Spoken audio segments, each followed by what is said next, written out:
Okay, now we can officially start now that we're recording. So, hi everyone. My name is Dr. Jackie Artem. I am the director of the Undergraduate Research Center for the Humanities, Arts, and Social Sciences at UCLA. And I am really happy to welcome you all to our very first official event of Undergraduate Research Week. So, for those of you who may not know, Undergraduate Research Week is an event that we hold every year.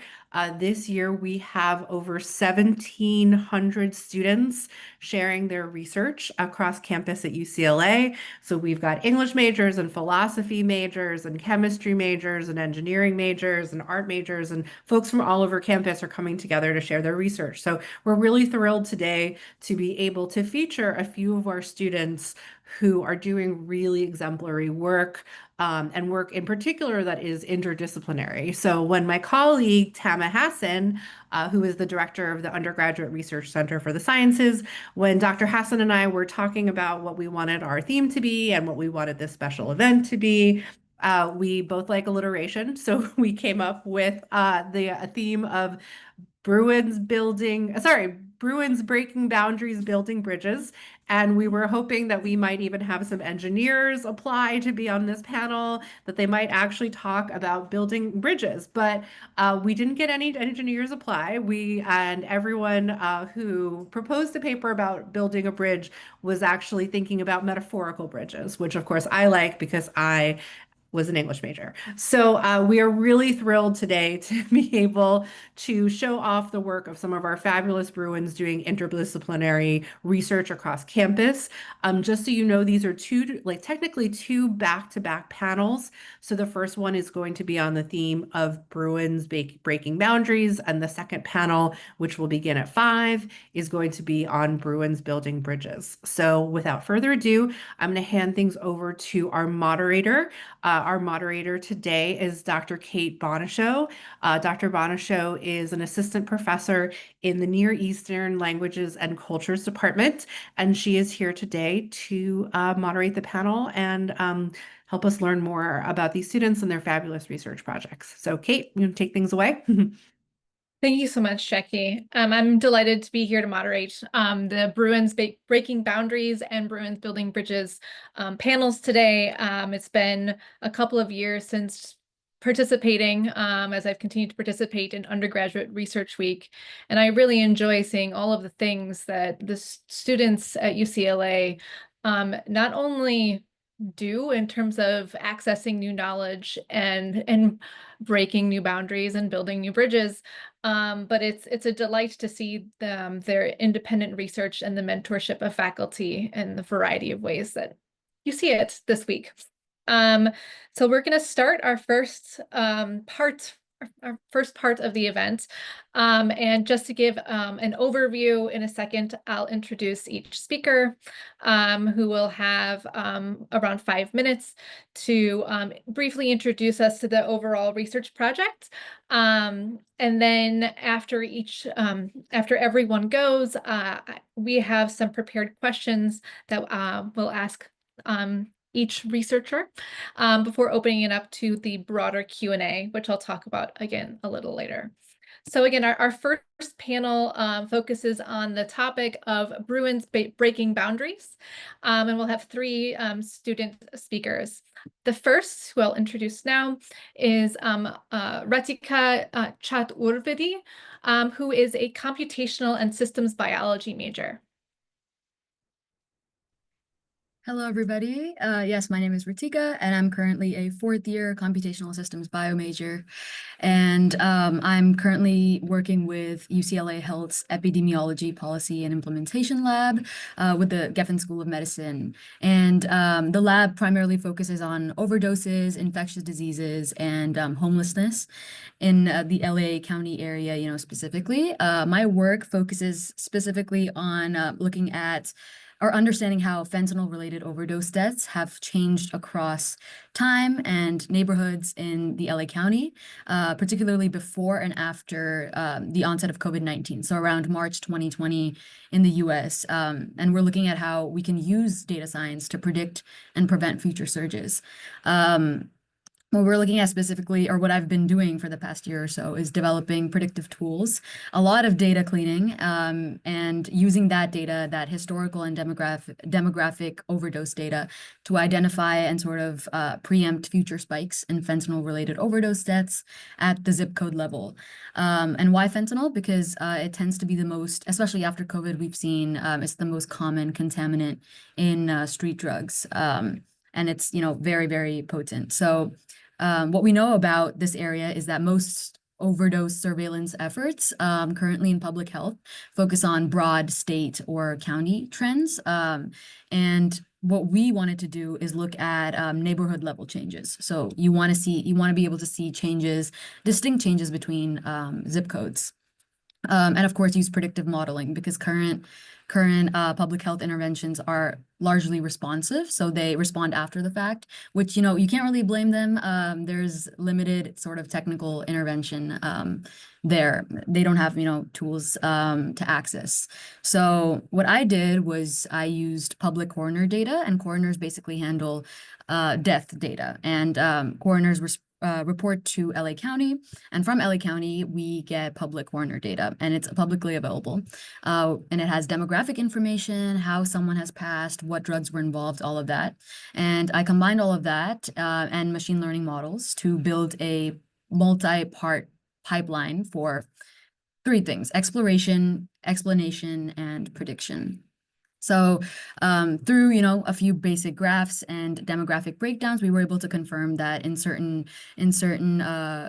groups, in certain populations, and in the LA County in general, we have seen an increase during COVID-19. You can very well presume that with increased isolation and limited public health access during COVID, we can, like, the entire sort of overdose situation and the opiate crisis was exacerbated. And we were able to confirm that through our data. And what we wanted to create, and what I've been working on, is creating a improved sort of visualization. So I'm going to share with you a heat map that I've been working on. And this heat map specifically shows you, let me see if I can get the check boxes working. These are all the fentanyl related deaths. And this is a great visualization tool, because you can see how you have new incidences in neighborhoods that didn't have incidents to begin with pre-COVID. So if I do pre-COVID, this is what we're seeing. And then post-COVID, this is what we're seeing. So you can see that it's moved into areas there wasn't much incidence in, and then in areas that you'd expect incidents in, there were increased hotspots. And then, as far as the predictive aspect is concerned of the project, this was sort of the visualization and data science aspect. The predictive aspect, we're working on creating a sort of prototype of a dashboard that local public health centers can use to basically better allocate the resources they have, build pop-ups in areas that need medicinal pop-ups, and then also just generally allocate their resources well. We can't, of course, predict like year-round, the exact number of overdoses, but what we want to do is create a way that we can at least, on a monthly basis, expect to see an increase or a decrease in overdose deaths. So that's what I'm currently working on. And if I can get this dashboard to work, it is online, so just a second. And if it doesn't work, it doesn't work. I'll share it in the future. But right, so what we're looking at specifically as far as future directions are concerned is basically bringing this to the public, making sure that people have access to this, and of course it doesn't want to work, and that's okay. I think we can move on, and for the future questions, I'll bring it back. Yeah. Thank you so much, Hritika. The technology never works when it needs to happen. It needs to happen. Okay. Fortunately, I know that all too well from teaching, and from research presentations as well. Thank you so much for your presentation. I look forward to asking questions later on. Our next speaker as part of the Breaking Boundaries panel is Emily Foster, who is a linguistics and computer science major. Emily? Hello. Let me share my presentation. So my name's Emily. I'm a linguistics and computer science major. I do work with Dr. Kramer Sadlick in the anthropology department. And we do research in the intersection of linguistics and computer science, specifically looking at a model called Roberta and how well it can do sentiment analysis on naturalistic speech. So a little bit of background on sentiment analysis. It refers to the ability for computers to classify text into various sentiment categories. So common uses for this include product reviews and Twitter. So here's a classic example of a product review.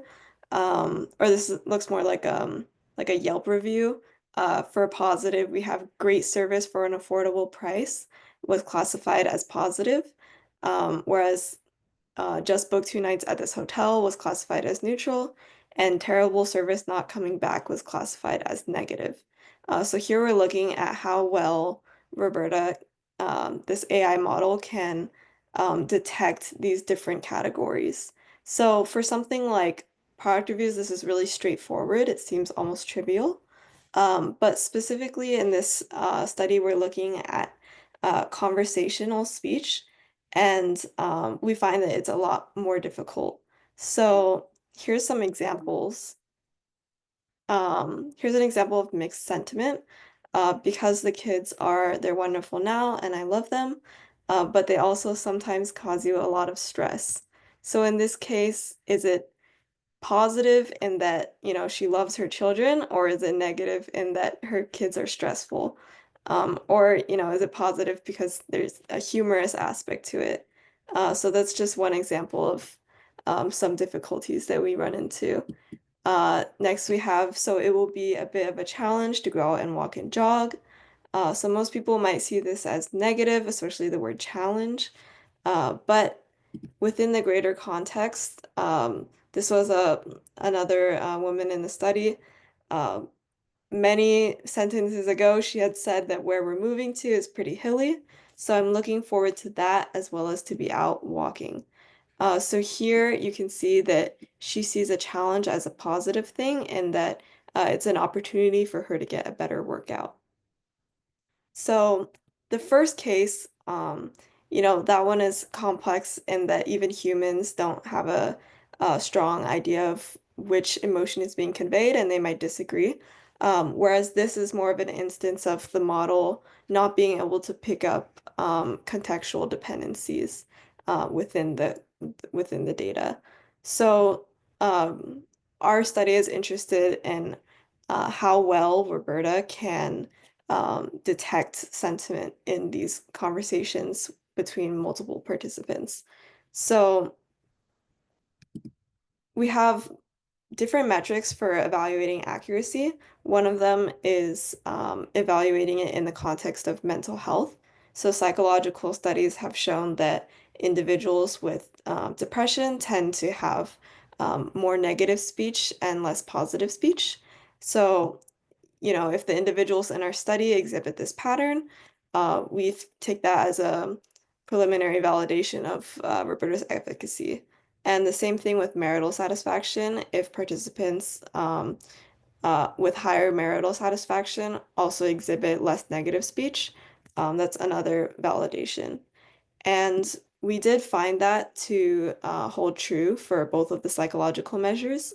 So increased marital satisfaction was associated with decreased negativity, and higher depression scores were associated with more negativity and less positivity. So that is one method of validation. Our second method involved manual coding, where we had 3 manual coders, which were just human annotators who would go through the data and label it. So just like the segments we just looked at, they would say, I see this as negative or I see this as positive. And we would compare that with Roberta. And sorry, this is from another. What we found was that there was a 74% agreement with humans and the AI model when 2 or more people agreed. And when 3 or more people agreed, there was actually even higher at 85%. So yeah, that's just an overview of what we've been working on and the applications of this, go into social sciences and effective computing. It can be used for depression monitoring. There's a lot of different uses for using sentiment analysis on naturalistic speech. Thank you so much, Emily. Oh, I have so many thoughts on this and so many questions. I'm again also looking forward to asking you those as well. I promise I'll leave time for other people's questions though. Our final speaker as part of the Breaking Boundaries work, part of our workshop today is Jacob Thene, who is an economics major. Hey there, let me just share my screen real quick. Cool. So, hi, I'm Jacob Thene. I am a second-year economics major. I'm here representing Compass UCLA, which is a farm worker advocacy organization on campus. We're not part of any department technically. We're a student organization, but a large part of our activities on top of direct distributions and direct aid to farm workers in California is research. So this year our topic was evaluating the ethics of UCLA's food sources and suppliers. In collaboration with UCLA Dining, we looked into the suppliers of their top 25 fruit and vegetable items that they use in dishes and just that they serve at UCLA dining locations, so your dining halls and your takeout restaurants on the Hill. These are research questions. Y'all can read through them. I don't think we have enough time to go through them one by one. I'll bring them up later when I get to the results. And some current demographics. The population in California for farm workers is overwhelmingly Latino, born outside the United States, and Spanish speaking. Another important thing to note is that over 150,000 farm workers are indigenous Mexican, often meaning that they speak different languages than Spanish as their first language, which can create another language barrier moving forward. That's not too important to our research, but we just wanted to put it in context. UCLA also, as one of the reasons that they want to talk or that they wanted to work with us on investigating their dining suppliers is that they have a sustainability goal that includes kind of the ethical that includes ethical concerns about their suppliers. So they want to know that the people who are making their food and the people who are growing their food are being treated well. Again, points are given in their rating system for if something is sustainably or ethically sourced or if it's plant-based. Some other current farm worker issues include immigration. 44% of farm workers are undocumented. This is also kind of wide-ranging stat. You get a lot of different numbers depending on who you ask, which makes them vulnerable to deportation and employer coercion. Farm workers are also 20 times more likely than average to die from heat-related illnesses. This chart shows the projected increase in heat as well in one of the Central Valley counties. So it's going to get worse over time due to climate change. And in terms of labor rights, California agriculture workers also have over $101 million of wages stolen from them per year. In terms of our methods, we were given a list of suppliers by UCLA Dining, and we looked through data from Cal OSHA and the California Agricultural Labor Relations Board, both government agencies. These are the suppliers that UCLA gave us. I will note that the OSHA data is very inaccessible to the general public. And so a lot of the work we had to do was sifting through and finding a way to sort the massive amount of data that there was and to go through the website because they did not provide it in file format. In terms of our results, here's our research questions again for reference. We found that UCLA suppliers, or at least for their top 25 fruit and vegetable items, were levied $160,000 in financial penalties, with reports from OSHA including broken legs, heat illnesses, and partial finger amputations that were kind of dug up as part of the investigations. The worst offender by far was Church Brothers Farms. It is also one of UCLA's largest suppliers. it's responsible for over $100,000 of those $160,000 penalties. And we should also note that there's a lot of gaps in the investigation. OSHA is severely underfunded and understaffed, meaning this is kind of more of a tip the iceberg situation. So we interpreted our results more as patterns of abuse or of patterns of lax health and safety standards at UCLA suppliers, rather than, complete pictures of what was going on the ground. In terms of the UCLA side, Dining had no prior knowledge of any of this. That's why they agreed to have us help them. Again, OSHA data is very inaccessible. Dining does not have the time or resources to look at this, and there's no industry standards. As far as we could tell, as far as we could find from a few hours of looking, there's no similar investigations at other universities in the United States or abroad. So as far as we know, this research is the first of its kind in a university setting. In terms of students' access, there's this data or the list of suppliers was not given on the internet at all. So we had to directly ask Dining. They did provide it upon request, but most students don't ask, so they don't feel a need to show this on their website. Yeah, we should also note that the Church Brothers, this is some extra information I had to find at request of Dining, but the Church Brothers average citation or average penalty per citation was higher than the California average. So as a result, when we talked to Dining and presented our findings, Dining has agreed to try to change the contract with Church Brothers to change it to another supplier. So a large part of our work as a student organization is to actually make an impact with our research. So when we found something very concerning in one of UCLA's suppliers, our work was not only to show that to Dining, but to push for change. Yeah, this is the Compass team for the research committee.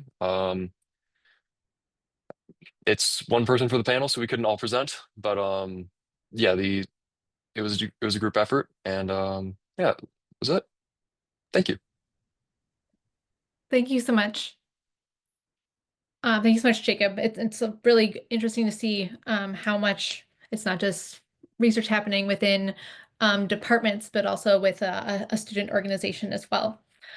So at this point in our in the panel, we have prepared some questions that we'll probably just go through in the same order that you guys presented on. We'll go through one question at a time. And after that, we'll have some time open for the audience. So the first one, I guess, would be for Hritika. How does your research break boundaries? And why do these boundaries need to be broken?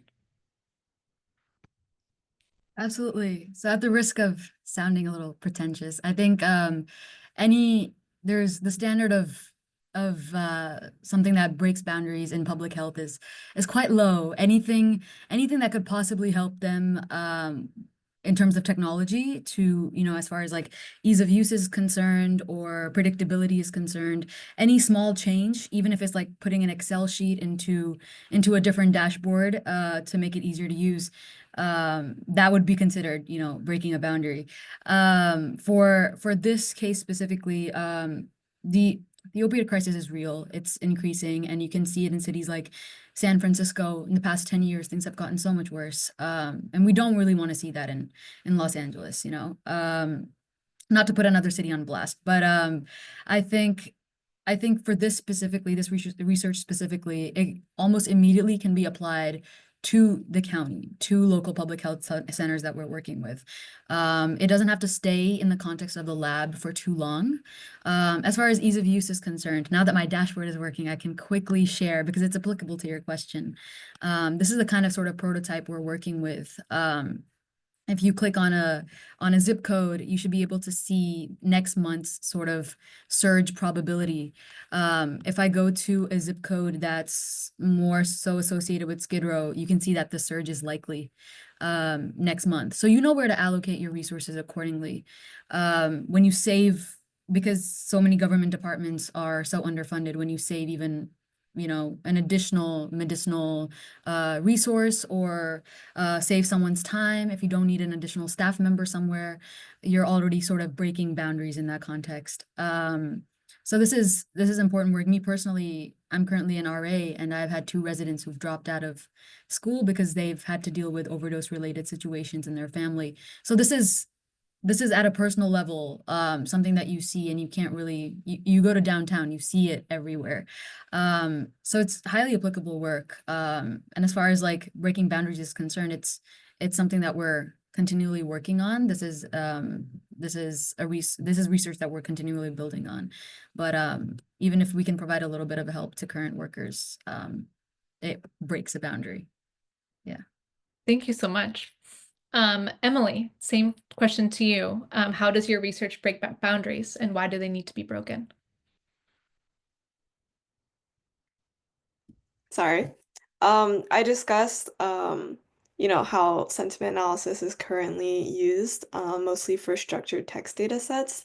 And, while that has applications in, for example, Amazon might classify reviews, those kind of applications have varying uses that, might not apply so much to um, ongoing research about mental health and other pressing aspects. When we talk about reasons that these need to be broken, recently I hosted a conference. It was a linguistics conference, and one of the keynote speaker was doing research in affective computing and looking at suicide watch and using this technology for keeping an eye on individuals who might suffer from depression. And, you know, these types of predictive measures are actually really helpful for a variety of uses. And this is just one step in um, making sure that our applications are not only are they accurate, but um, are they unbiased? We also see in certain populations, for example, within the African American population, we see biases in model prediction, like time and time again, that Black individuals tend to um, w be attributed higher rates of aggression by these models. And, obviously this is a bias within the model itself, and so we need to be able to step back and evaluate whether our models are accurate or not. And this is like a very important boundary to be broken. Thank you. I really appreciate that, thinking about the meaning of what our models even look like, of control for models. I appreciate. And finally, Jacob, how does your research break boundaries, and why do they need to be broken? So our team thought kind of 2 ways that our research breaks boundaries. The first is between academic and student organization research. Obviously we're presenting at undergraduate research week. We we had a faculty advisor, or we have a faculty advisor, but he was rather busy. He's busy with his academic life and personal life. So ultimately, this is student run, student led. Um, the project was developed by students, carried out by students, slightly advised.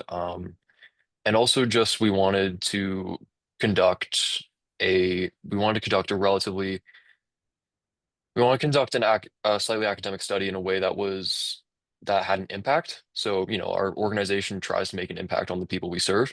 Um, and, having UCLA not spend its money on people who are actively hurting farm workers, is a way that our research impacts that. And that kind of brings it to our second part, which is we want to break the boundary between student groups and the university itself. Not necessarily, academics, but the university organization, like dining. Obviously with the protests last year and, the constant push that student groups have, or the constant push by student groups to have the university change policies one way or another, we thought that instead of you know, instead of protest, which we believe is a valid way to exercise your First Amendment rights, on top of that, we wanted to push for change in a way that would be more collaborative. The university is not necessarily always an enemy. It there are people within the university who are willing to change and who are willing to change how the university spends its money and applies its vast resources. And that matters because when UCLA has those resources as a public university and the public interest, we as students and as members of the university, we should be pushing for to spend that money and use those resources in a way that reflects what we want and reflects, you know, ethics, reflects what good should be done in the world. Thank you so much. I agree about the goals of a public university, and the broader impact of that. So look forward to discussing more. For our next question to all of our panelists, is what were you most surprised by in doing your research? Hritika, if you don't mind, can we start with you again? Yeah, absolutely. What I was most surprised by, but honestly, I did expect it, is the difference in data formatting across different corners and departments. Most of my time with this lab was spent cleaning data.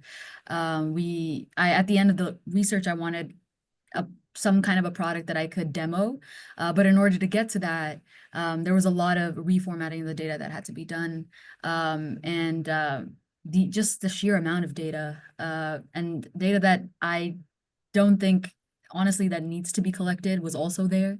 So there was just a lot to be dealing with, and I feel like if we could have a sort of standardized way of collecting data and storing that data, research and interventions could be made that much faster. But I think that was the most surprising part of it for sure.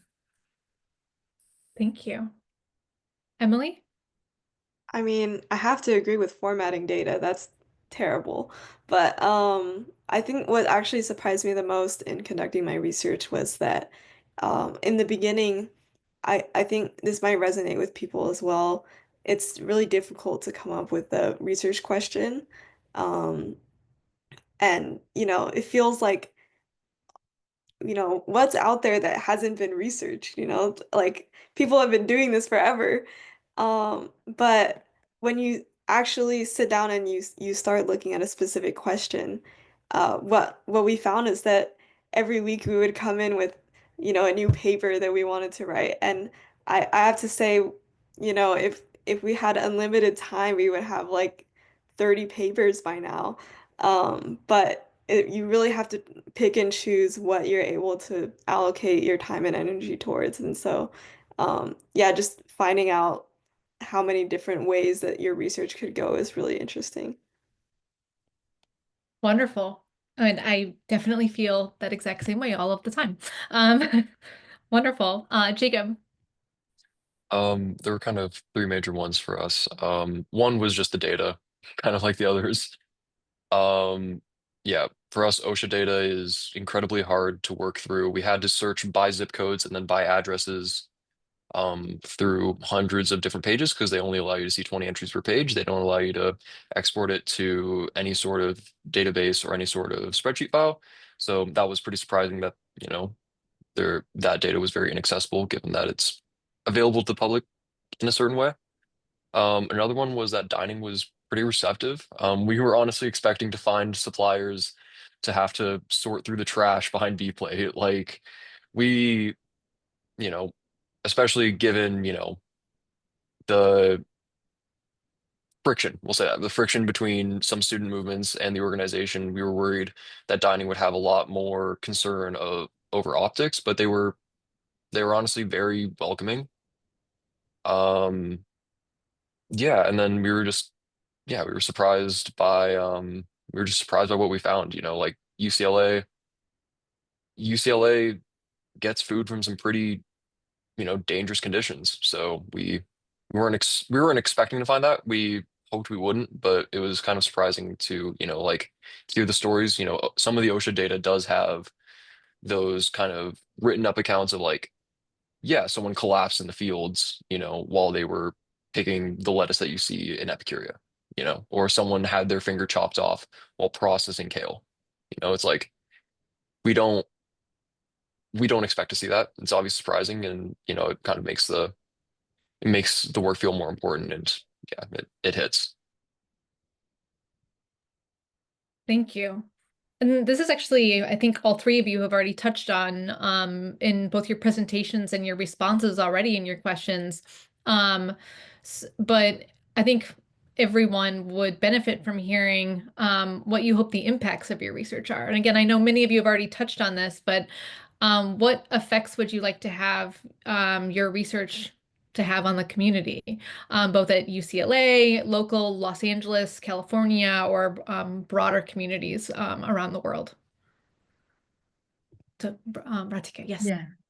Yeah, just to reiterate, I think we're looking at expanding or emphasizing predictability in public health as opposed to responding after the fact. I think COVID-19 could have been, even, as far as just COVID-19, the disease is concerned, it could have been handled in a much better way if we just knew what was coming, and if we had just allocated, I mean, beyond politics, if we just had allocated our resources well. And the same applies to overdose cases.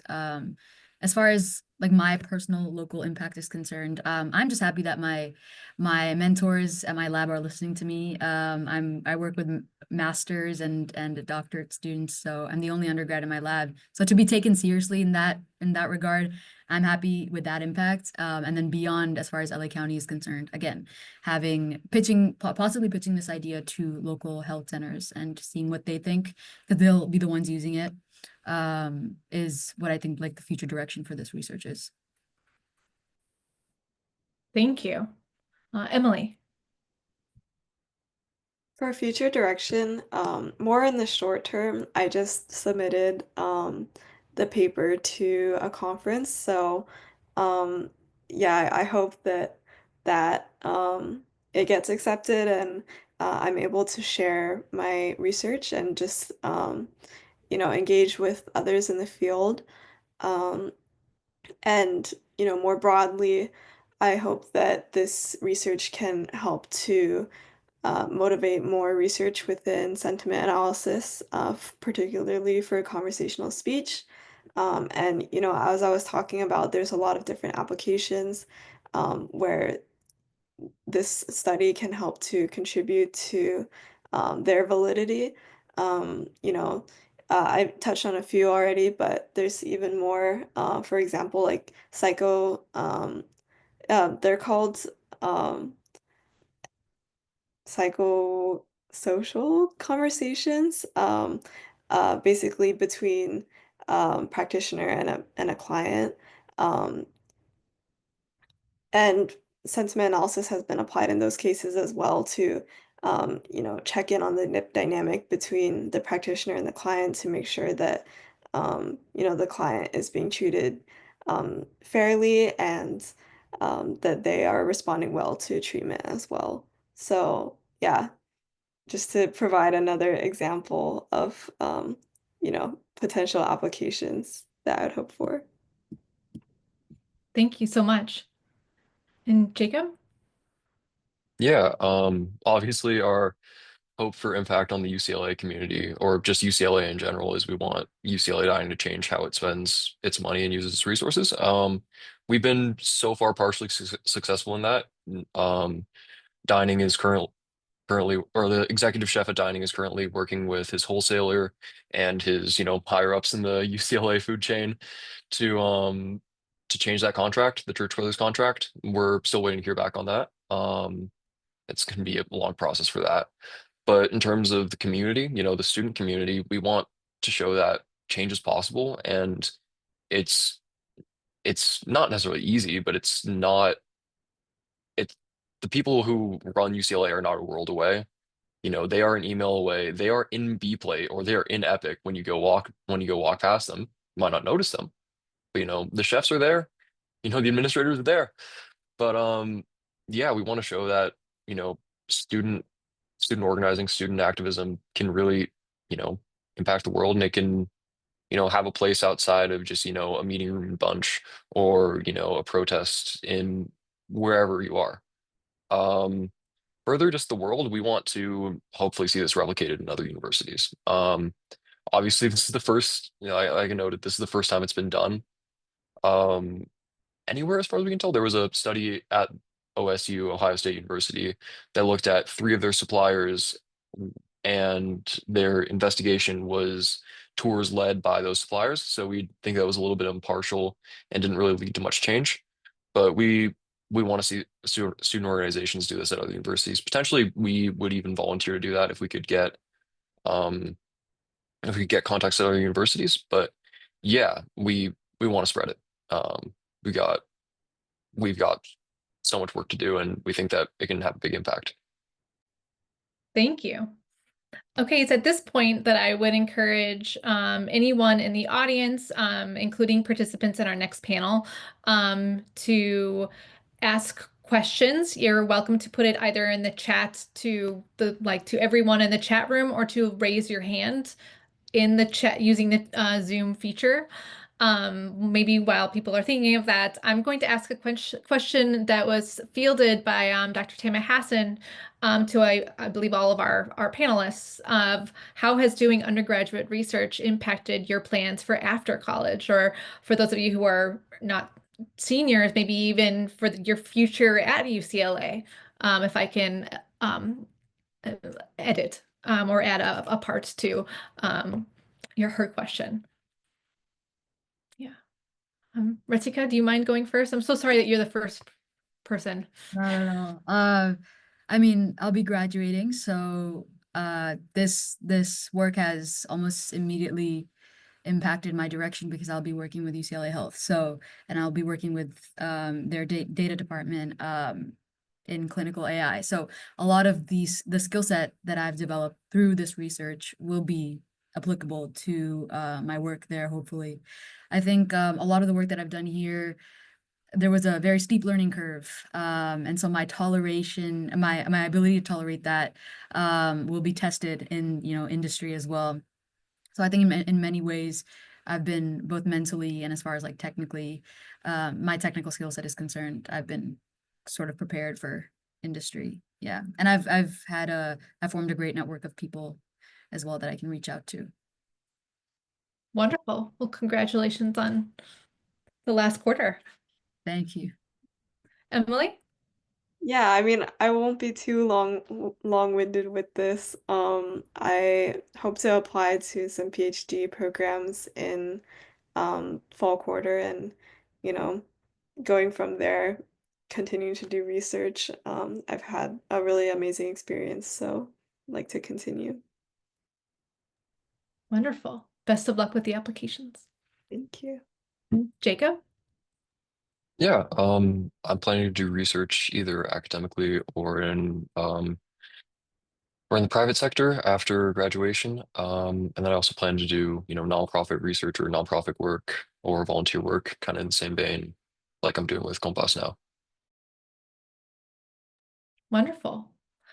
Are there any other questions that people have? Again, please put them in the chat or raise your hand in the Zoom room.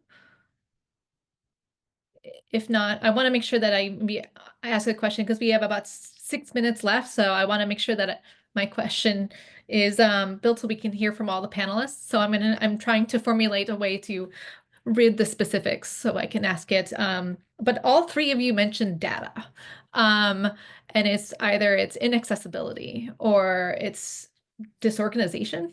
And do you have any like desires that you would hope to see implemented across especially public, which data that should be publicly available, in terms of, yeah, again, making it more accessible or making it more available to for people to do work just like all three of you have been doing?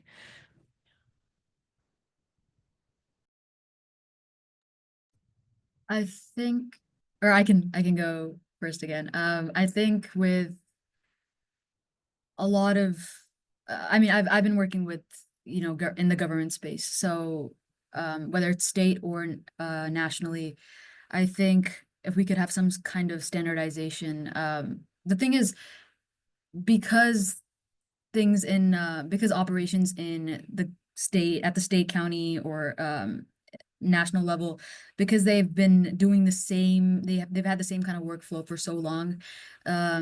A lot of them are open to, but open to new, technological interventions, ways to move paperwork to Excel sheets, something as simple as that. They're open to it, but it takes so long. So a lot of them they're not quite open to open source work from contributors outside of people who are already outside of the government, essentially.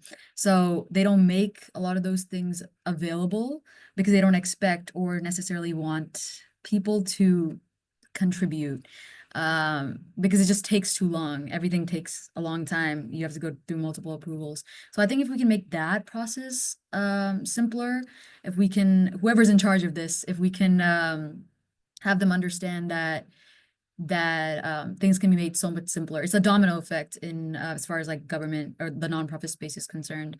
If you change one thing, even the slightest, everything else sort of becomes easier. So if we can somehow convey that to them, I think they'll be open to open to making their data available, and having some kind of standardized work, because we should not be having handwritten data in 2025 that we need to then transfer to Excel sheets. It just makes everyone's lives easier. So I feel like if that message is conveyed and the government sector is made sort of less cliquey in a way, if they're open to open source work, like a lot of people in the private sector are, I think things can be made easier. Yeah, I hope that answers your question. Yeah, it does Yeah. wonderfully. Thank you. Emily and Jacob. Yeah, Emily. Yeah, for me, I referred to a fine-tuning data set from the LDC. And I think LDC, if you don't know, it's a linguistic data consortium. So it's a collection of linguistic corpuses that we have access to as UCLA. But the access to the actual catalog is restricted, and it's it took me at least 3 months to be able to talk to the professor and convince I mean, mostly it's that it's not managed by any libraries at UCLA. And so, it's a huge burden on him to be able to have to manage this data set. And so what I would want to see going forward is UCLA library taking up this data set so that more researchers can um, be able to access the data. And a huge reason why naturalistic data isn't used for sentiment analysis is because of the lack of data sets, and the lack of access to those data sets to be able to fine-tune models and be able to use them. So yeah, that's in the short term what I would like to see. Wonderful. And then Jacob, is there anything you'd like to add? I think then that would finish our first session. Yeah, I have a few thoughts, but I think the main one is just kind of, especially with public data, government data, we're seeing a lot of stuff disappear off the internet and disappear from public availability. So I think, pushing for our data to stay public, and on top of that, also just making sure the people who collect our data are properly paid, who are, those agencies are properly staffed, like we said, there's like for at least for our data, there's a lot of stuff missing from OSHA. They can't be on the ground all the time. And not only are they not on the ground all the time, they're almost never on the ground. I think at one point there were only 2 investigators for the entire state of California for the Agricultural Labor Relations Board, which was another source of our data. Um, so it's not only, accessing the data that is there, but it's also finding the data that exists in the world in general. Thank you.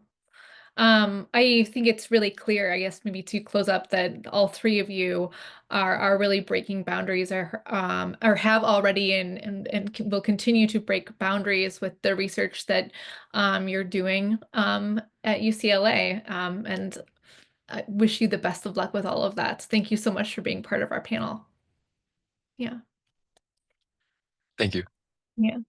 And it's at this point, we're going to take a 5-minute break just to allow everyone maybe to stretch a little bit, get some water. We're going to take a 5-minute break for our next panel on building bridges, which will begin at 5 at this exact same Zoom, so you don't have to leave the Zoom. And we'll start that at 5 and enjoy your breaks. See you then.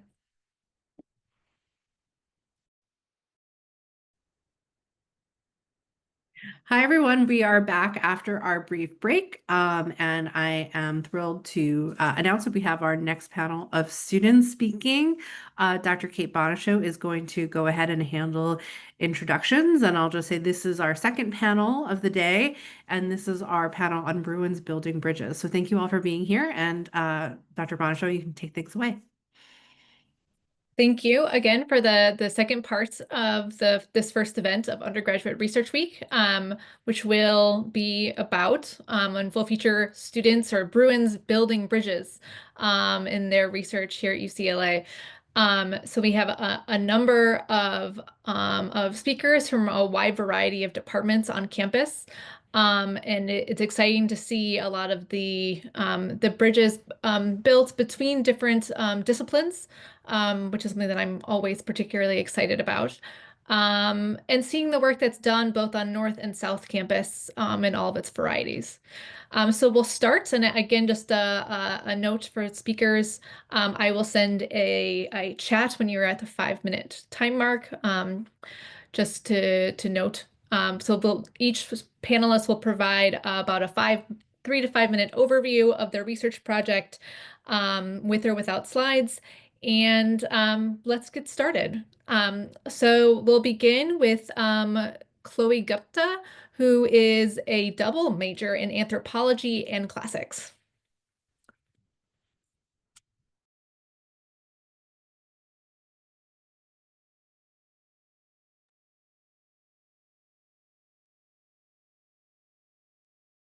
Can you guys see my screen? Yes, we can. Okay. So my name is Chloe, and my research project is titled Tracing the Origins of a Han Dynasty Artifact, Multidisciplinary Analysis of a Rare Bronze Qilin Figurine. So I collaborated with the Waystation Initiative in the UCLA Coates Institute of Archaeology.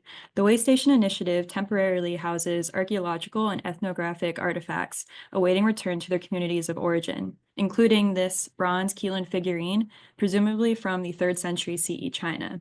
In Chinese mythology, a Qilin is a one-horned creature resembling a unicorn, and it symbolizes good fortune and prosperity. While prior thermoluminescence dating suggested a Han Dynasty origin, and the dealer from whom it was acquired claims it was discovered along the Silk Road, questions regarding its authenticity persist due to its extensive restoration and its rare artistic style. There is only one comparable artifact that we know of. This research employed a comprehensive analytical approach to determine whether the figurine's material composition and its construction techniques align with documented Han Dynasty metallurgical practices or if it exhibits characteristics of modern alterations. This investigation determined whether the Qilin represents a genuine Han Dynasty artifact, a modern forgery, or a pastiche object, which incorporates both ancient and modern elements. And this determination will support the artifact's eventual voluntary return to China. So I did a lot of analytical methods, but I'll be super brief about what exactly I did. I used portable X-ray fluorescence analysis, which analyzes the elemental composition of a metal. I also isolated a sample from the figurine to examine under a high magnification microscope. And with all this data, I did a lot of comparative analyses with other bronze artifacts from various Chinese dynasties. And from all of these analyses, I determined that the core elements of the Qilin figurine align with the established reference ranges for authentic Han Dynasty bronze artifacts, which does support its authenticity. However, there were a few areas such as the ear, horn, tail, and stomach regions that deviated significantly from this pattern, which supports their status as modern restoration elements rather than original components of this artifact. I also looked at the pigment on this figurine. So I isolated samples of the red, orange, blue, and white pigments, and I found that all of them resembled contemporary pigments. So also this strongly suggests a modern restoration effort. But also due to the difficult nature of pigment identification, analysis is still ongoing. The second part of my research was on the cultural heritage side. So I aim to complete source analysis on the provenance documentation for this object from 2005, when this artifact was acquired. And I also plan to contact the art dealer from whom it was acquired to clarify its presumed geographic origin, its time period, and its cultural context, but he did not respond to any of my inquiries. So I also had conversations with Chinese archaeologists to understand the cultural and the ritual significance of Qilin figurines. And they explained that genuine Qilin figurines were not painted, they didn't have any pigment, and that this specific Qilin's construction looked too, quote, perfect. So they believe this object to be a forgery. My literature review broadly examined cultural heritage law, illegal trade, colonial collecting, and restoration ethics in the context of Chinese artifacts. Specifically, I looked at the legal frameworks, the history of illicit smuggling, and the role of colonialism to inform how to best preserve cultural sensitivity with the figurines returned to China. I'm still working to evaluate the ethics of restoration for this object, including the use of adhesive, fillers, and surface coatings. This research is still ongoing. So collectively, these findings suggest that the Qilin represents a pastiche artifact, an authentic Han Dynasty bronze figurine that has undergone significant modern restoration and embellishment. This investigation will continue with additional analyses planned to further clarify its complex provenance and ultimately return it to China. That was it. Thank you so much, Chloe. Fascinating. As someone who studies ancient antiquity, very fascinating. Look forward to the Q&A section. Our next presenter is Kavya Pillai, who is majoring in psychobiology. Hi, everyone. My name is Kavya, and I have spent the past few months conducting an investigation under Dr. Toyama, and how wellness cultures push for restrictive, healthy diets contributes to orthorexia nervosa, and how this obsession with clean eating can lead to serious psychological strain and even hormonal disruption, particularly in young women.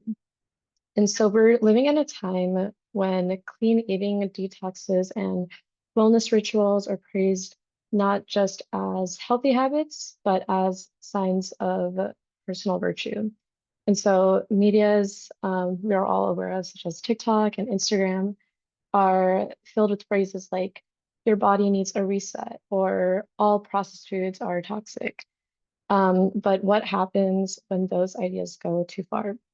And so that's where orthorexia nervosa, or also known as ON, comes in. So this is an obsessive fixation on pure or healthy eating. And so it's not officially in the DSM-5, but it shares features with anorexia and OCD. And so what is the key difference? The goal in ON is in thinness, it's control, purity, and moral superiority through food. And this is what I found. So first, ON is psychologically intense. So in one study, about 70% of female college students reported behaviors consistent with orthorexia. And these women weren't chasing weight loss. They were chasing a kind of idealized health perfection. So perfectionism, anxiety, and cognitive rigidity consistently showed up in the data. One mediation model I had reviewed showed that even positive traits like perseverance could become liabilities. And so people high in perseverance but low in anxiety were still at risk for orthorexic behaviors, suggesting that ON can be a proactive form of control, not just a reactive one. And secondly, the biological consequences were pretty significant. ON is often brushed off because weight might remain normal, but it can still disrupt hormonal systems. So I found evidence linking ON to low T3 syndrome, which means that basically the thyroid function is suppressed despite a normal caloric intake. And so many studies had shown that there were like thyroid hormone abnormalities, and also immune system suppression as well. And so what stood out to me most was how these physiological changes mimic starvation biology, even though orthorexic individuals may be eating regularly. And the difference is in what they allow themselves to eat and the obsessive anxiety behind every food decision. And lastly, the social and cultural context is key in qualitative interviews. Nutritionists described this need to teach people how to eat again, um, because social media had distorted basic nutritional understanding. And nearly all clinicians surveyed said that ON patients avoided social meals and showed normal to low body weight, yet they were deeply anxious, self-critical, and socially withdrawn. And so this makes ON harder to detect because many of these behaviors, um, such as meal planning, avoiding sugar, working out daily, are praised. But when health becomes a kind of moral performance, it becomes hard to distinguish between true wellness and harm. And the two like findings that I kept coming back to was that there was higher nutritional knowledge in women with insulin resistance, which actually increased the risk of ON. And so the more knowledge they knew, the more rigid they became. And the second was that even healthy orthorexia, not clinical ON, still correlated with anxiety and reduced flexibility. So even subclinical behaviors may carry psychological costs. And all of this raises a deeper question. If healthy eating leads to guilt, anxiety, social isolation, hormone dysfunction, is it really healthy? And so where do we go from here? We need biological studies that don't just borrow from anorexia, but investigate ON as its own entity. And we also need validating screening tools that can distinguish ON from like health consciousness. And we also need to challenge the cultural systems, especially online on media that reward food control as moral excellence. So orthorexia nervosa lives at this like intersection between mental health, um, like sociocultural context and physiological regulation. And it continues to rise in especially like high achieving populations. We often see or look up to as doing everything right. So as researchers and clinicians, we need to start asking not just what people eat, but why and at what cost. Thank you. Thank you so much, Kavya. Really fascinating. And I think I saw a lot of videos that might be part of your data sets, just in looking at my phone already today. Our next speaker is Mai Vu, who is a major in public affairs. Okay, I'm going to give sharing screen a shot.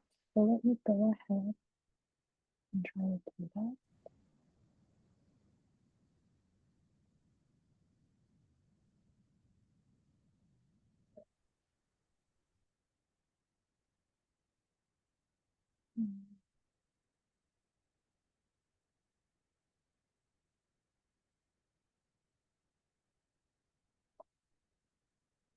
Okay.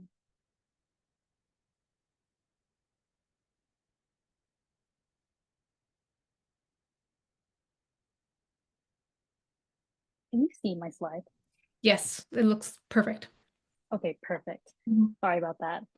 Anyway, hi everyone, my name is Mai, and I'm excited to share my departmental honors thesis with you titled Designing Utopia, a history of the interplay between power and space in Los Angeles' built environment. So for modern Angelenos, accustomed to urban sprawl and long commutes, it may be difficult to imagine that the downtown plaza and surrounding streets once functioned as the crossroads of all civic, social, and economic life in LA. Just over a century ago, that's exactly what Los Angeles was, a compact town where every aspect of civic life, living, working, socializing, worshiping, and receiving government proclamations was centered around this grand central plaza. And living near the plaza wasn't just convenient, it was prestigious, with elite residents vying for the prize lots and buildings that defined the plaza to display their wealth and their status. And given this rich urban core, it does seem reasonable to expect that after US statehood in 1850, American authorities would build upon it, but instead they chose to dismantle the civic center and disperse development across the landscape, relocating government offices and business districts to separate areas rather than keeping them at the plaza.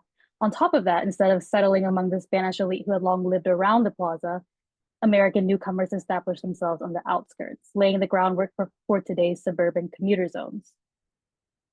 So at first glance, this decision to dismantle the inherited landscape, to build over the plaza town and replace it with a rigid system of subdivided rectangular parcels for sale, might seem like just a bureaucratic convenience. And in part, this rationale is true.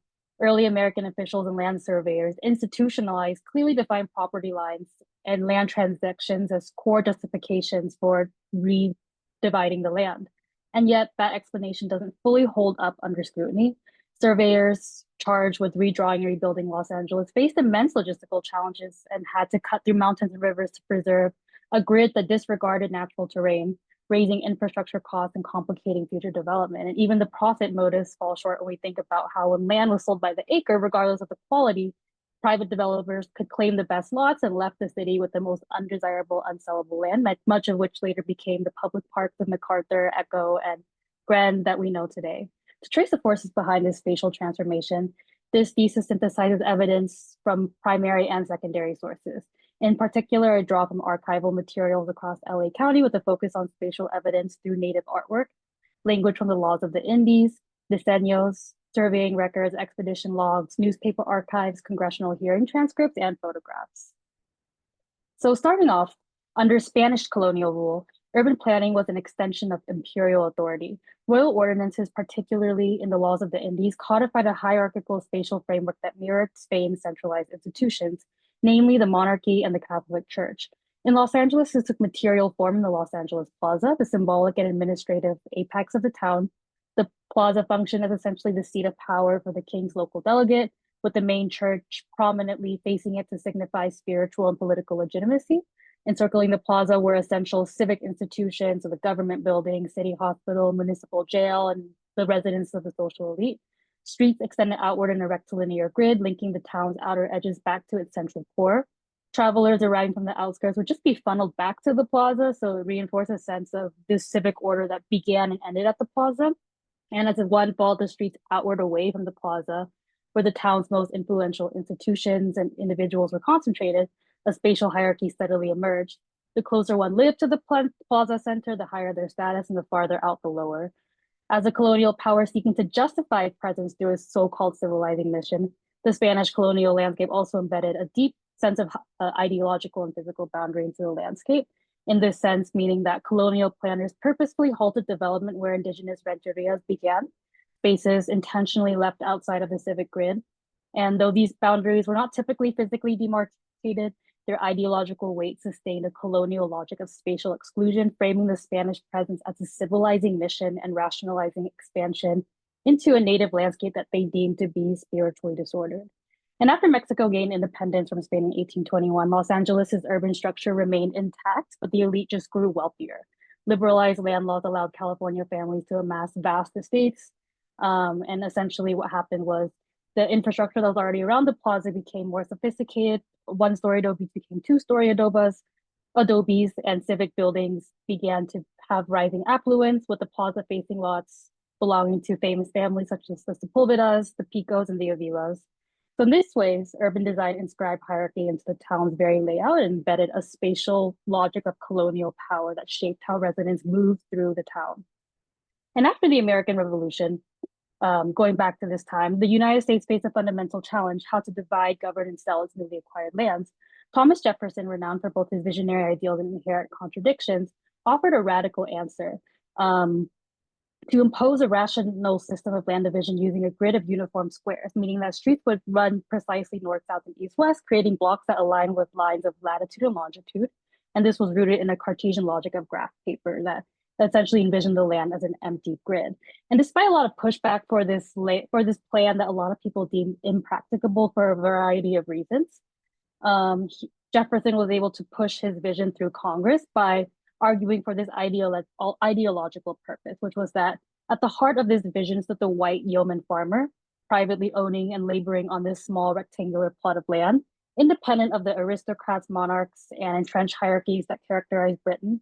And the grid in this sense was meant to spatialize equality and self-governance, because each plot was the same size, shape, and value, and no one parcel held inherent privilege over the other. Of course, his egalitarian republic Jefferson envisioned was riddled with hypocrisy and was racially exclusive, and he made it clear that full political participation was reserved for the white land-owning man. But despite these early objections, Congress ultimately bought into his vision and implemented the grid through the public land survey system. So essentially, to realize the American vision for Los Angeles, the plaza had to be pushed aside. And for these particular reasons that I kind of talked about. So with Spanish spatial design embedded hierarchy, Americans were anti-hierarchy. There was a plaza was an uncontested seat of power, and then the American administrators they wanted decentralized power. For the sake of time, I'm going to go ahead and move to my last slide. So all that physically remains of this layered path is the Los Angeles Plaza Historic District, now just 44 acres and just 0.5% of the original Pueblo land grant. And if this thesis offers one central insight, it is this: what makes the built environment and the ideologies embedded within it so potent is in fact their capacity for normalcy. If we understood these urban design features as deliberate constructs of ideologies shaped by human decisions about what utopia should look like, they could become subject to critique. After all, any ideology can and should remain open to discussion, but that process begins with recognizing that the ideologies are built into the very layout of our cities, and it's about time that we really started to pay attention. Thank you so much, Mai. Okay. I think we'll be turning to our last panelist for the Building Bridges workshop today, who is Ibrahim Yassin, who is a human biology and society major. Ibrahim. Hi, hi everyone. My name is Ibrahim. I am a junior human biology major, and my research is on sleep and quality of life in dementia care. I was initially planning on sharing slides, but I think I'm better off just doing it discussion style. We know that dementia doesn't just affect individuals; it affects relationships. One of the most important relationships being the person that is living with dementia and their caregiver, who's usually a spouse or a family member. These caregiving pairs, also known as dyads, are at the heart of what my research is about. So a major issue that both members of these dyads face is poor sleep. People with dementia wake up frequently at night, and their caregivers often lose sleep trying to manage these disruptions. So over time, this can lead to stress, burnout, and a lower quality of life. And this is not just for the caregiver, this is for the person with dementia too. My research asks two questions. So first, is there a connection between sleep problems in these dyads and the quality of life of the person with dementia? And second, does this connection hold even when we factor in other important life things like caregiver stress or how independent a person with dementia is in daily life? So to explore this, we studied 45 caregiving dyads who were already experiencing sleep issues. We tracked sleep using like wearable devices and diaries and like questionnaires, and collected information on mood, stress, and daily functioning. So quality of life was measured using a tool designed specifically for people with Alzheimer's. And what we found was that caregivers who slept poorly tended to report lower quality of life for the person they were caring for. But this is a key when we accounted for how well the person with dementia could manage daily tasks like dressing or cooking. That could links between sleep and quality of life kind of had a blurry line in between. So in other words, the more independent the person was, the better their quality of life seemed to be regardless of sleep. But what does this mean? Sleep is still important, but it's not the only factor. Supporting independence in people living with dementia may actually make a bigger difference in their overall well-being than improving sleep alone. So looking ahead, I think this research encourages more like holistic dyad-centered care models and more support for caregivers. And I think they are like truly the unsung heroes in the healthcare system. Thank you for listening. So I think maybe that was a little bit too short, but that was like, You're fine. okay. Wonderful. Thank you so much, Ibrahim. Okay, at this point, I think we can move to the questions that we pre-circulated to you all.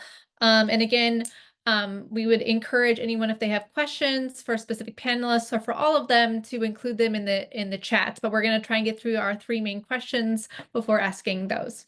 And if it's all right with our panelists, we're going to go in the same order that you guys presented in. So beginning with Chloe, then moving to Kavya, Mai, and then Ibrahim. So the first is, how does your research build bridges? And why do these bridges need to be built? In many of these cases, they're metaphorical bridges, right? But why do they need to be built? So, Chloe, do you mind beginning? Yeah, so my research serves as a bridge between scientific analysis and cultural heritage research. And this interdisciplinary approach goes beyond the traditional divide between the hard sciences and the humanities by integrating analytical techniques with ethnographic, anthropological, and also sort of legal research. And this relationship allows for collaboration between conservators, archaeologists, indigenous communities, and legal experts who often operate in different spheres with limited collaboration. And this project also can serve as a model for how these integrated and cross-disciplinary approaches can address complex questions of authenticity, preservation practices, cultural ownership too, and this can lead to more equitable solutions for marginalized communities whose heritage has been displaced. And so I hope to continue bridging archaeological sciences with cultural heritage studies to produce more ethically informed and culturally sensitive outcomes in archaeological research. Thank you so much, Chloe. Kavya. Yeah, my research builds bridges between fields that don't tend to overlap, I would say. So like psychology, endocrinology, media and public health. Just because Owen doesn't fall into one category. So it's part mental health, part physical health, and it's pretty heavily influenced by cultural and social media, especially. So to really understand what's going on, we need to connect all those pieces. And a lot of the young women I'd focused on weren't being flagged by doctors or even like the eating disorder screeners, just because what they looked like they were doing seemed like healthy on the surface, by avoiding processed foods, exercising, tracking meals. But when you look closer, those habits are being driven by anxiety and this pressure to be perfect and a fear of doing something like pertaining to health wrong. And these bridges are pretty important because without them, we miss what's really happening, and because of that, people fall through the cracks. And then we end up treating the symptoms such as burnout or hormone issues without even like treating the actual root issue. And so I think by building those bridges, we can, I think like not only for my research, just for everyone else's research as well, you can actually like get a holistic and like you could just see the full picture, and can actually like support people before like, things get worse. Thank you. Okay. Mai, could you answer how does your research build bridges and why do these bridges need to be built? Yeah, absolutely. So two subjects that I really have always loved in school are math and history. And it seems kind of, I think at the face value, it doesn't seem very connected at all. How can math influence the public policy coursework that I'm taking now? But something that I realized as I went through my thesis and studied this idea of Los Angeles being shaped like a piece of graph paper in a grid format, I realized the ways in which, just as how math is so unchallengeable and absolute in, reaching the right answer and solving a problem using these particular formulas, in that sense, math has become this permeator of absolutism and inscribing different types of things that that don't lend themselves to being questioned. And I think that's a big reason why, we use math to justify a lot of things in public policy, like urban planning, for example, when we think about where to place buildings and how to construct things. I think all of those things are very intuitively, very quantitatively driven. And in that sense, what I realize is that mathematics and numbers have become the most potent tool of legitimizing ideological beliefs and political beliefs. I mean, who goes around and questions why do we drive in straight lines and zigzag in perfect right angles and like perfect 90-degree left turns to get around the city? No one questions that. And it's the power of math that allows a lot of these systems to flow. And it's with our ability now to question even the most absolute of disciplines like mathematics to really understand and make progress in our society. Thank you. I really like that. This makes me actually want to take math again, which never ever happens. And then finally, Ibrahim. So I think my research builds bridges between the experiences of people living with dementia and their caregivers. Instead of looking at them as separate entities, we see how their sleep and daily lives affect one another. These bridges matter because caregiving is a shared journey, and supporting one another and uplifting one another kind of helps both parties at the same time. Wonderful. I couldn't agree more, especially based on your presentation. Our next question for all panelists is, what were you most surprised by in doing your research? So, Chloe, please. Thank you. So during my research on the Qilin figurine, I encountered a lot of unexpected discoveries that reshaped my understanding of both this specific artifact and also archaeological research methodologies. While I initially thought that the Qilin might have been a composite artifact, the results revealed that the figurine contains not just 2 or 3 different metal compositions, but a complex mixture, indicating that there are multiple production phases and restoration attempts spanning different periods. And I also did UV imaging, which revealed restoration work that was completely undetectable to the naked eye.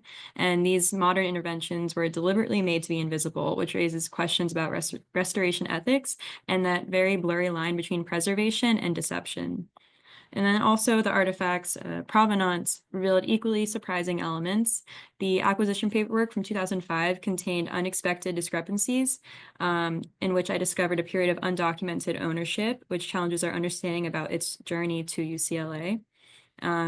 And overall, this research has changed my perspective on archaeological authentication, showing me that the most valuable insights emerge at the intersection of scientific analysis and provenance research.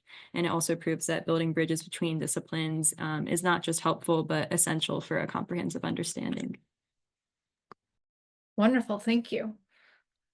Okay, sorry, people's screens keep jumping all over. So I'm just making sure I find everyone. Kavya, could you also speak about what most surprised you in doing your research? Yeah, I was actually pretty surprised at the lack of research that is already presented in connecting ON, specifically to psychological and on an endocrinological level. I think this is just due to how invisible ON could be, even to the person going through it. So unlike other eating disorders, it doesn't always involve dramatic weight loss or obvious distress. And a lot of the time people are actually praised for the behaviors that are hurting them, like being super disciplined about food or avoiding anything unhealthy. I feel like you guys might have heard of trends such as 75 hard, these super disciplined kind of trends around health. And so it kind of makes it hard to recognize when something has kind of crossed the line. What actually made it really surprising for me was how many healthcare professionals couldn't catch it. And I was also pretty surprised, like I mentioned before, how traits such as persistence or goal orientation couldn't actually be part of the problem. And I think people in high achieving environments such as college, these traits could feed into perfectionism and rigid food rules. So yeah, a lot of that had like challenged my assumptions about what like being healthy meant. Thank you.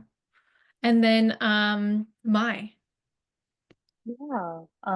So kind of going off of some of the quantitative lessons that I've learned in the public policy urban planning course, right? Something that we learn a lot in statistics is to, kind of hone in and make our statistical tests and statistical models become more accurate. We cut out the outliers. That's the goal, is to reduce the margin of error, reduce standard deviation, and all those things. Something that I learned in this particular research, working with historical methods, working with the archives, is that there's actually a lot of power in telling a story and really digging deep into what these outliers actually mean and what they say. Um, I mean, there was a chapter in my research where I was talking about the origins of the Spanish colonial plaza, and most of the abundant literature had discussed how the Spanish plaza was kind of like an origin and legacy of the Roman Forum and the Greek Agora.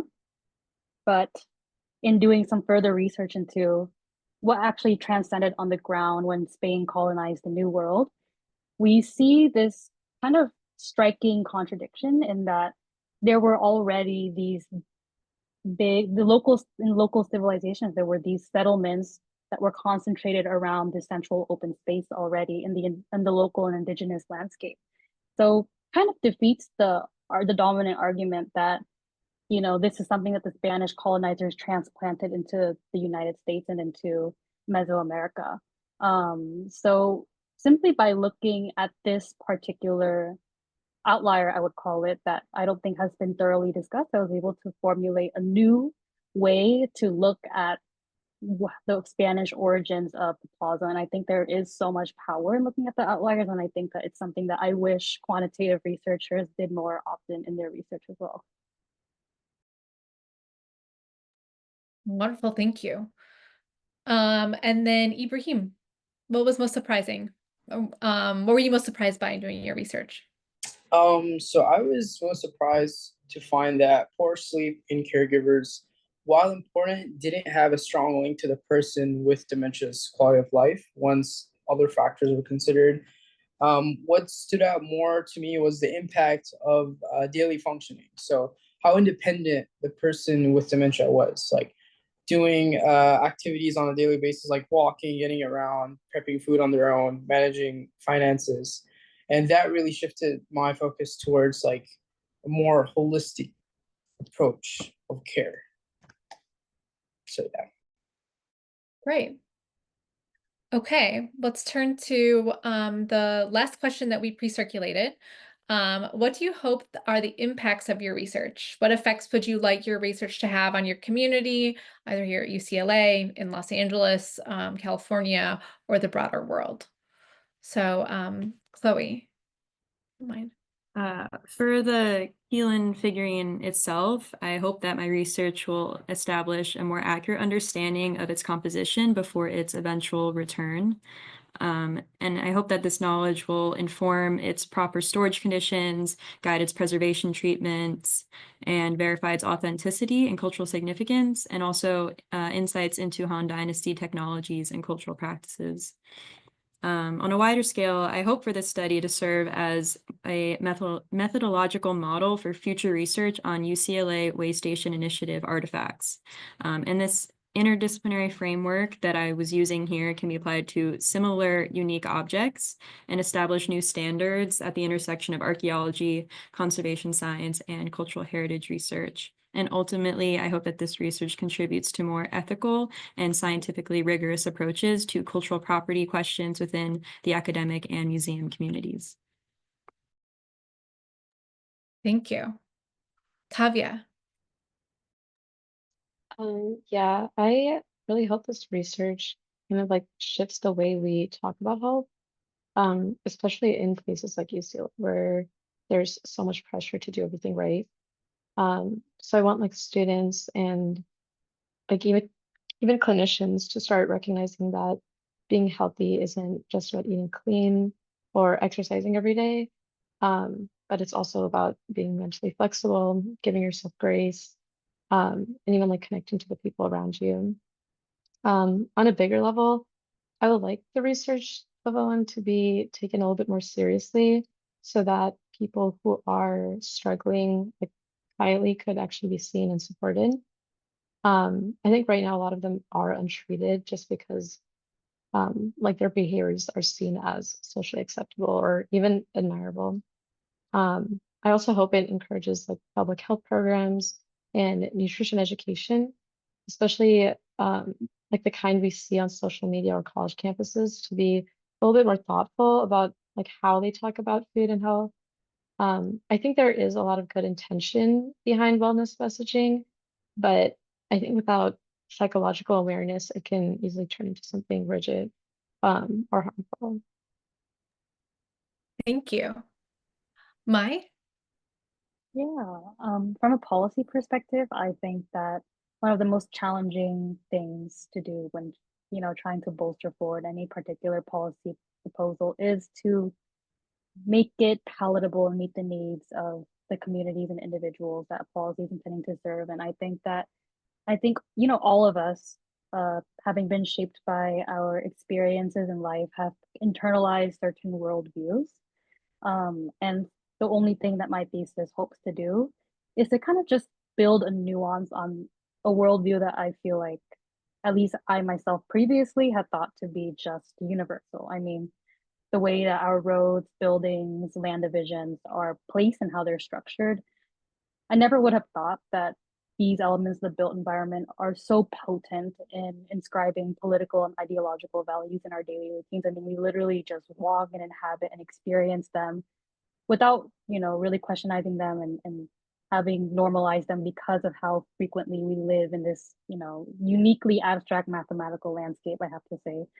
And if a lot of people ask me about my thesis, does this make you appreciate or look down on Los Angeles planning more? I don't think that is the main question that my thesis ever has attempted to answer. It's more of just a way to encourage readers to think about something different and consider nuance and in that way be open to change, and how something as rooted and as stable as our built environment is, and potentially even challenge and change it. Thank you. And Ibrahim? So I hope like my research encourages more care models between that treats both the patients and the caregivers as a team. I think at UCLA and beyond, just creating a culture that values dignity and relational health, especially as more families are affected by dementia every year. I think a better goal is to like better support systems that improve the quality of life for everyone involved in the process. Wonderful. I think actually, Dr. Hassan's question from the previous panel, I think it would be actually really great to hear from you guys about it as well. So if it's all right with her, I'm going to ask it again. How has doing undergraduate research impacted your plans for after college, or for those of you who still have a few more years at UCLA, your future plans at UCLA in terms of research? Chloe. So I am graduating this quarter. I have no idea what I'm doing after the summer, but I think that this research experience really helped me develop my interests in my field. And I think it's going to be super helpful for when I apply to graduate school, hopefully soon. Best of luck with your graduate school applications. Okay, Kavya. Yeah, likewise. I'm also graduating this like spring. So I'm taking a gap year. I'm thinking about going into like health education a little bit. So I hope I could create conversations that go beyond like I think like the traditional topics such as like calorie count or nutrition labels. I think overall this research has taught me that like effective health education has to be trauma focused, psychologically aware, like culturally sensitive all around. I think really just addressing the core issue and just really talking to people is what kind of addresses all the issues that kind of spur out of it. Congratulations on graduation, and best of luck with all of that and the gap year. Okay, Mai. Yeah, so I am also a graduating senior, graduating this spring.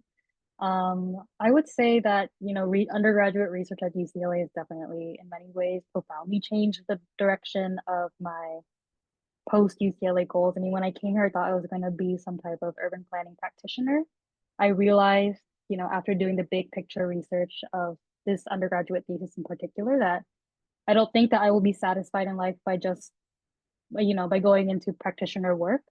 It has opened my eyes more to the idea of research, something that I never really considered when I came here as a first year student. And I think that if I was to kind of promote the idea of undergraduate research and undertaking a thesis to other undergraduate students who are, who still have years left at UCLA, then I would definitely say that doing undergraduate research like this has helped me really learn how to ask a lot of critical questions that I think has really lent me well to, applying for jobs and ultimately landing my postgrad role in a research institution. And I think that there are really a lot of transferable skills to doing research, and it's just a real big privilege to be able to do this at UCLA. Wonderful. Best of luck with all your future plans. And then you. Ibrahim. Okay, so I'm actually not graduating. I'm a junior, so have one more year left. I think undergraduate research was really fun. I was more on the clinical side of things with this one, but I'm trying to get my hands dirty in wet lab sometime this summer or by next year. Definitely looking forward to grad school somewhere in the health field, but we'll see where it takes me. Wonderful. Best of luck with maybe wet lab work and other health field endeavors. We have about 10 minutes left, so I want to reiterate that if you do have questions, please feel free to either put it in the chat for everyone to see or to raise your hand using the Zoom feature. As before, I do have a question. I tried thinking of a broader theme that applied to each of your papers beyond just the building bridges part. And I think I don't want to say ironically, because I don't think it's ironic at all, but I do see that in all of your all presentations, you can clearly see you're building bridges between fields or data sets that are often not put together.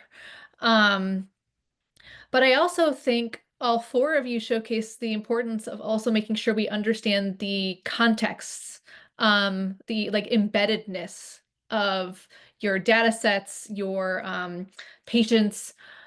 So can you talk about maybe your how you've balanced making sure that you can notice all the intricacies, the history, the details, with wanting to find new methods or build bridges with other disciplines? Because it's a hard, sometimes it's a hard thing to balance, right?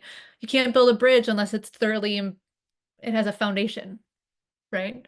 So I don't know. Sorry for not sending that question to you earlier. I didn't realize it until you spoke. Chloe. I did find it difficult to kind of do research in multiple different disciplines, which have very different ways of doing research, and integrating that was definitely difficult when writing up my report on this research. Because you kind of, I mean, I did science methodologies, which uses a very different part of your brain than looking at indigenous communities and repatriation laws. So I kind of had to split it up. Like I did a few months of the material analysis, and then I kind of fully switched and then did more of the literature review. And I did find it a little bit difficult to really get all the intricacies, but it was really rewarding. And I feel confident that I could do it again. Thank you. Kavya? Yeah, likewise, I also found it pretty difficult. I found that the more I kept researching, the more I kept finding out in other areas that kind of connected to it. But I think that's kind of how research is, in that you can't really address everything at the same time. I think part of it is just like you said, building a foundation first. So I just looked at other models. So I looked at other research such as biopsychosocial models, and then try to base my research on that. And even like when there were times when I wanted to address like other areas or other fields that probably connected to mine, I kind of just focused on what my initial research question was. Kind of just kept going back to that just to solidify that knowledge. Thank you. Mai. So I think for the question of how to lay the foundations that may not be readily there, I think that, I think the academia as a whole, I believe, is kind of grappling with this broader issue of, how to make our research less esoteric and more accessible to broader populations and disciplines in that sense. I think that the way that I have been able to kind of work towards that goal is simply to talk to people who may be subject matter experts in different fields that I am not in, and then gauge their responses and their reactions, and if they can understand the arguments that I'm making. I didn't realize when I was starting this thesis that there would be a clear mathematical philosophical connection.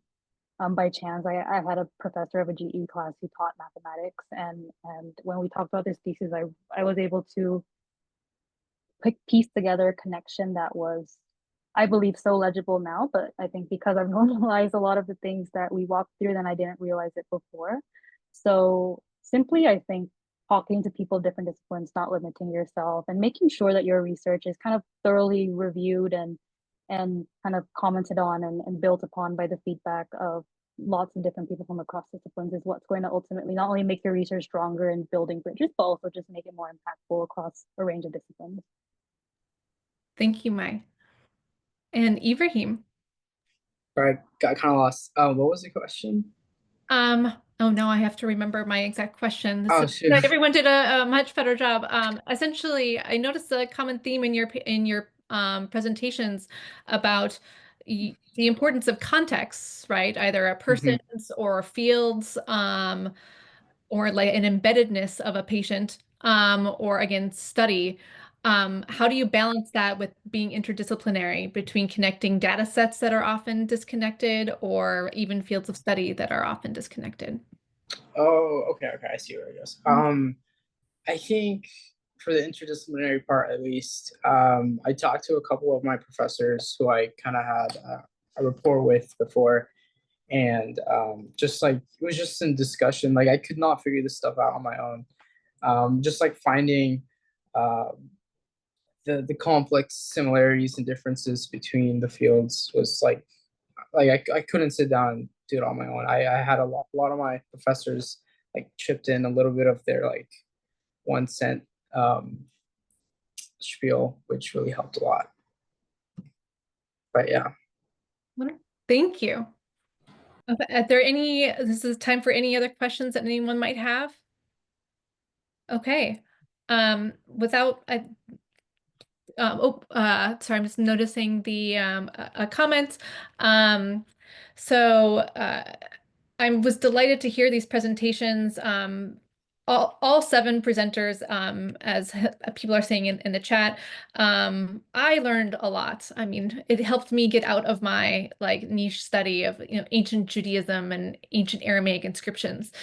So I learned a lot in all of your presentations, and it's really a delight to see all the work that you guys have done, and all that you can do with the skills and interests that were built and will now bridge out during your time at UCLA and after. So thank you all for your research presentations, and congratulations on the research that you have completed at UCLA.